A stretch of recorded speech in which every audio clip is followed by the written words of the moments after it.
দিনের স্বপনীয় তার স্ত্রী সব সাবিরা স্বামী স্ত্রী দুজনেই ভুল করলো। আর আত্মা, তারা ছিল আত্মা বিশিষ্ট, পবিত্র আত্মা তাদের মধ্যে ছিল।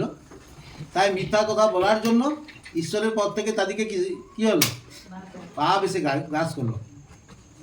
পাপ গ্রাস করলো তাকে, আর করার পরে কি হলো না, মৃত্যু, ভয়ঙ্কর মৃত্যু।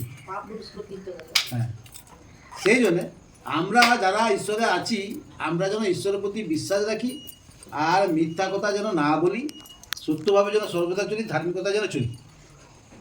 তো সেইভাবে বিশ্বাস। আর কী লাগলো, সেই নারীকে কি বলল, তিনি কি বললেন যে গুড়াকাটা যেটা পড়ে সেটা খেয়ে আমরা থাকি, কিন্তু নিজেকে অপমান বোধ করলেন না। কিন্তু তার বিশ্বাসটা কী ছিল, ও আমাকে যাই বলুক না কেন, আমার সন্তানটা যেন কী হয়, সুস্থ হয়। বিশ্বাস, তার ওই বিশ্বাসেই যিশু তাকে বল